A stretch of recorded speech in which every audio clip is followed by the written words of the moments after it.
Extremely. Because we are sick and tired of just looking through the things that we are looking through and being like, what on earth? I mean, do you have any self-respect? Any? An ounce?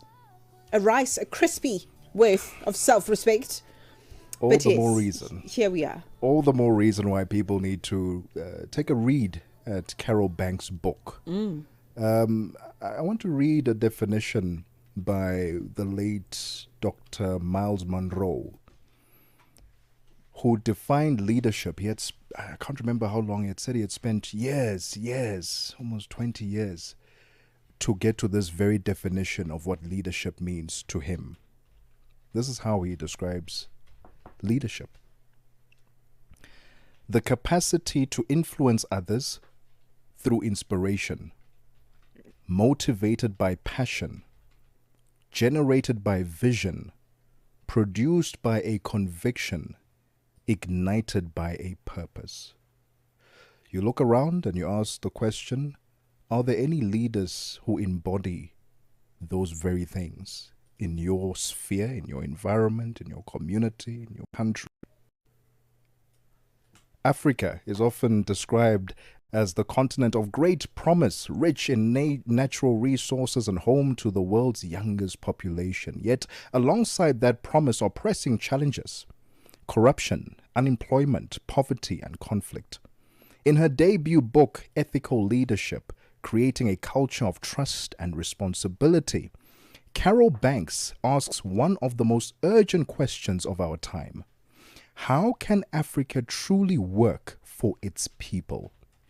Drawing on her career in healthcare and pharmaceutical research, personal travels, and reflections, Banks situates Africa's leadership struggles within history, culture, and the realities of a fast-changing world shaped by social media, artificial intelligence, and technological disruption. Rather than quick fixes, she calls on humility, mentorship, and trust as the foundation of leadership that can transform families, schools, companies, and governments. She joins us now on the line. Carol, thank you so much for your time. Your personal definition of leadership, please. Yeah. Good afternoon, and thank you so much for having me. I think leadership is really what you do when nobody is watching. And that's it's not your traditional description of what leadership is. There's no book that puts it that way. But I look at leadership as what you do individually and how that then collectively as a people has led us to where we are today. Because I listened to you talk about Africa and I just realized that it's time to have this conversation. What do you do when nobody's watching? And how does that then translate into what your family is, what the community you're living in is? And then how does the country look as a result of how we live our lives as a people? And I know we'll be talking a little bit more about my book, but I want to just call everybody to think about leadership as how they live their day-to-day lives. Not complicated, very simple. I like that definition. Yeah. And I want to unpack with you, Carol. We're going to take a quick break, but when we return, I really want us to look at the distinction between morals and ethics, because a lot of the time we use those terms interchangeably, but they're two different things. But I think in your response, you really touched on the moral aspect and then how that affects ethics and how we, view rules and principles. So let's take a quick break. We'll be right back. Hi there. Do you want to elevate your business and give it a voice in South Africa and Africa as a whole? Well, in that case, let Channel Africa make this a possibility. Channel Africa is willing to advertise your business for as little as 30,000 rands or $1,719.18. To get access to rates, send all requests to mokwenata@SABC. That's MOKOENATA@SABC. Channel Africa, the African perspective. Mmatsheko Mosito and Tebogo Lekhuleni on the upside. 21 past 2 p.m. Thank you for staying with us and welcome if you've just tuned in. You're in time for our conversation that we're having with Carol Banks in her capacity as the author of her debut book, Ethical Leadership, Creating a Culture of Trust and Responsibility. And it sounds to me, just based on that title, like that's a book that should be on in every family, okay, and should be read across generations. In boardrooms as well. And thank you. And classrooms as well. Amen, sir. In all institutions and places and spaces. Carol, let's talk about just following your response around how you view leadership and morals, because you touched on morals a little bit, as I understood it, because it really is about personal beliefs. That's what morals are, right? Personal beliefs that we haven't, that we sort of distinction rather between right and wrong, you know, and also that is informed by the values and the culture and religion and the upbringing that one person has experienced. So how do the morals of an individual then shape their ethics and how they come into the space and implement rules and principles and guide behavior if they themselves have experienced moral degeneration, which is a lot of what we're seeing in this day and age? Right. And I believe that our morals will then shape the kind of people that we become, because our morals are basically what is right or wrong. And I always say that human beings are born with an innate kind of knowing what is wrong and what is right. And so before you can ask somebody what you just did, do you think it is right or wrong? They already know that it is actually wrong, but they did it. And so our morals then are the foundation that we are built on before we can even think about ethics, because then ethics will be like a guideline on how to act. So we already have an innate or an inborn kind of, we have an inborn way of knowing what is right or wrong. And then when we get into the environment where then there's a code of conduct, there is how you're supposed to behave, that is already something that should come almost naturally, because we are born with the distinction of what is right or what is wrong. Unfortunately, though, I talk about social media, I talk about the influence of our environment. Our environment is not always ethical. Our environment is not always morally upright. And that's where I call on us as individuals to make the choice of doing the right thing. And every time I say doing the right thing when nobody is watching is really what I define as you having that innate ability to make decisions, to do the right thing. But when you go out there, then do you get like, do you get swayed by what other people are doing? Do you get swayed by what the media is saying, the social media, and that is where I see the problem for us as Africans, because we have come from a point where so much happened in our environments in the respective African countries, and until now, we are not getting back to the balance of doing the right thing, because we always want to blame the outside or the external environment. And yet, like I said, we are born with the ability to know and to determine what is wrong or what is right. Yeah. Is leadership something we are taught, Carol? Do we need to undergo a certain program, class, degree to be taught how to be a leader? Because one thing to know what is wrong and what is right, and then to then apply that in the form of leadership requires a different level of education and exposure. Is that something we need to be taught, or is that something we experience as we go through life?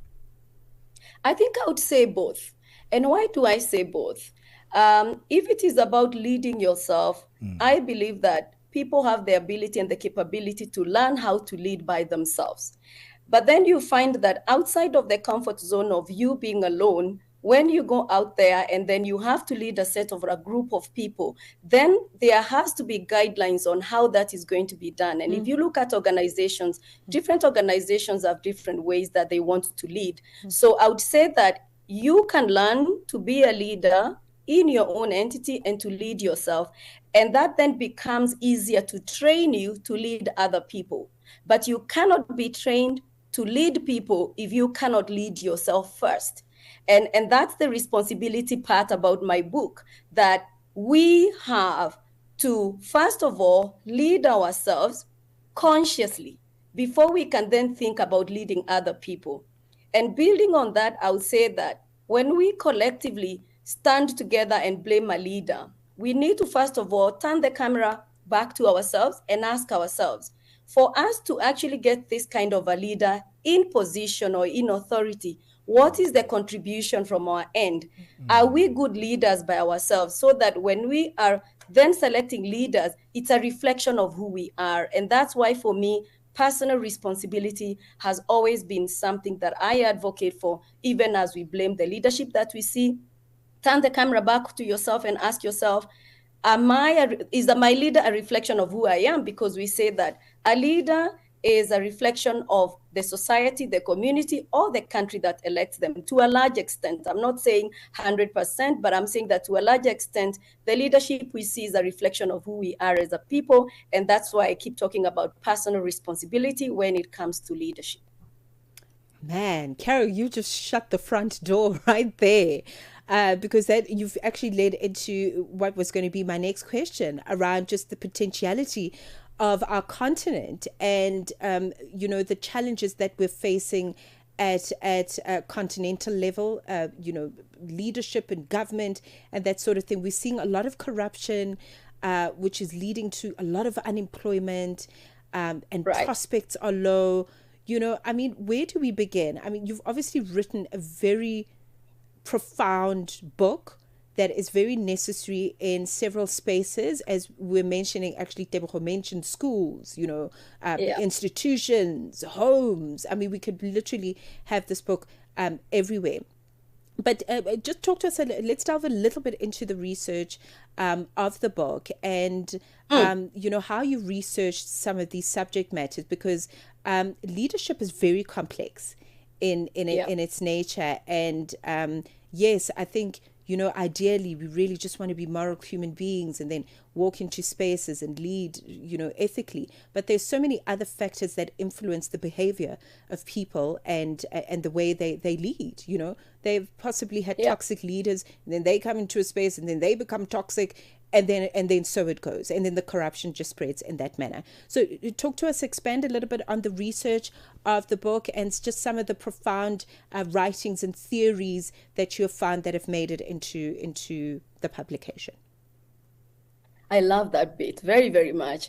And when I wrote this book, I was actually thinking about how, in my career, people think that I've been successful. I'm in healthcare, like you read earlier.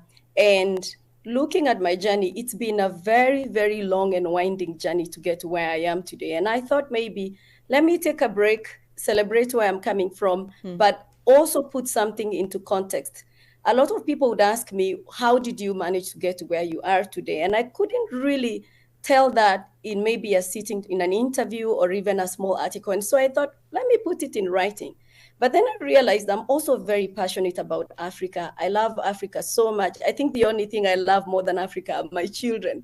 And I decided to look at what really brought Africa to where we are today. I am a strong believer that Africa is not tomorrow. Africa's future is now, and Africa's success is now. I don't want anybody talking about, the future is in Africa. Africa is now, and now more than ever. Let me draw your attention to my sector, because I only understand healthcare. I do understand many things, but if you look at what is happening in healthcare, America this year just pulled the rug from under our feet. And I think for me, a sector that really is of concern to me was healthcare, because when you don't have a healthy population, then what next? And I see that Africa is still being talked about as where all the natural resources are, where all the deposits of the most important minerals are. And yet we continue to be slaves. So when I did my research on this book, I wanted to understand what was all this that our founding fathers went through that possibly is still affecting us to date. Like when a child is born and they go through life, their adulthood is a reflection of their childhood. And so I believe that the Africa we are seeing today is as a result of the Africa that our founding fathers were involved in. And I still see a lot of division. I see a lot of manipulation. And unfortunately, reading about the scramble for Africa and how we were divided, those divisions are still the reason as Africa we are not strong. We are not strong together. You need to register a drug in almost every African country. And yet we are one Africa. But when you look at Europe, for example, if medicine is registered in one country, it is registered and recognized in the European Union. And I wonder why Africa cannot do this. And that's the reason my research looked at exactly what are these breaking points, what are these weak points that Africa is still struggling with many years after independence for most of our African countries. So I researched into that. I put it into context. Carol, so that Africans can see that we do not want to continue being divided. We want to be one, and our being together is our strength as opposed to our divisions. Carol, unfortunately, we are out of time. Thank you so much for this incredible book. You can check it out on Amazon. Ethical Leadership, Creating a Culture of Trust and Responsibility by Carol Banks. It's 32 minutes after 2 p.m. Central African Time. Let's get the latest in sports with Musibudi Makura. Sports.